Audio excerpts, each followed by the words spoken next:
Hello बच्चों, let's see the question and the question is the difference in the oxidation number of two type of sulfur atom in Na2S4O6। मतलब Na2S4O6 हमारे पास एक compound है, हमें इसका structure बना के ये बताना है कि यहाँ पे oxidation number of sulphur atom में क्या होगा। तो बेटा यहाँ पर जो हमें ऑक्सीडेशन मतलब यहाँ पे जो हमें स्ट्रक्चर मिलने वाला है बेटा, वहाँ पर आपको कुछ ऐसा मिलेगा S S and S double bond oxygen O minus Na+, और ये जो हमारे टर्मिनल ऑक्सीजन सल्फर है double bond oxygen O minus और Na+, ये है बेटा हमें स्ट्रक्चर मिलने वाला है Na2S4O6 का। अब यहाँ पर बेटा हमारे पास दो तरह के सल्फर हैं। अगर मैं इन सल्फर की बात करूँ बेटा, तो यहाँ पे सल्फर का ऑक्सीजन नंबर 0 है, यहाँ पर आपके पास सल्फर का ऑक्सीजन नंबर 0 है।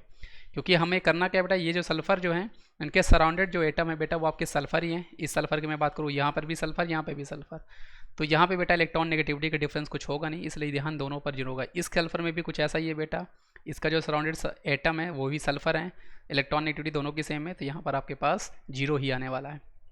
लेकिन अगर मैं इन सल्फर की बात करता हूँ बेटा, तो इस सल्फर में क्या है, इससे जो सराउंडेड है ऑक्सीजन है, ऑक्सीजन ने डबल बॉन्ड बना रखा है जो कि ज़्यादा इलेक्ट्रोनेगेटिव होता है, इसलिए ये आपका -2 होगा, 2 इलेक्ट्रॉन को खींचेगा, इसके कारण यहाँ पर आपका +2 आएगा।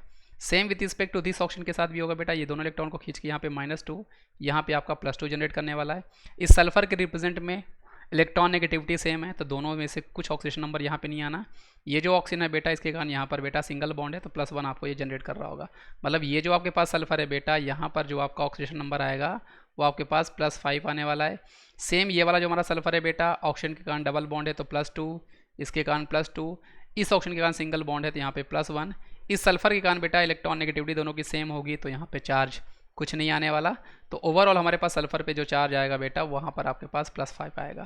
तो यहाँ पर हमारे पास बेटा दो तरह के सल्फर मिल रहे हैं, एक सल्फर पे ऑक्सीडेशन नंबर 0 है, एक सल्फर पे ऑक्सीडेशन नंबर +5 है। तो इनका जो डिफरेंस है बेटा वो हमारे पास कितने का है, 5 का डिफरेंस आपका आ रहा है, इसलिए इस क्वेश्चन का सही जवाब हमारे पास 5 है। तो आई होप आपको ये समझ में आया होगा बेटा। इस तरह के क्वेश्चन को सॉल्व करने का यही तरीका होता है, आप स्ट्रक्चर बनाओ। दूसरी चीज़ आपको ये देखनी होती है बेटा, जो हमारे पास बॉन्डेड एटम है जैसे ए और बी, तो जिसकी इलेक्ट्रॉन नेगेटिविटी ज़्यादा होती है बेटा, जैसे यहाँ पे सिंगल बॉन्ड है तो यहाँ पे -1 का चार्ज आ जाएगा, यहाँ पे +1 का चार्ज आएगा, क्योंकि इलेक्ट्रॉन नेगेटिविटी जो है बेटा वो आपकी बी की ज़्यादा है इलेक्ट्रॉन नेगेटिविटी ऑफ ए। अगर यहीं पे डबल बॉन्ड होता बेटा तो बी पे आपका -2 आता है, ए पे आपका +2 आ जाता है, जैसा कि हमने यहाँ पे सल्फर पे देखा है। सो थैंक यू बच्चों।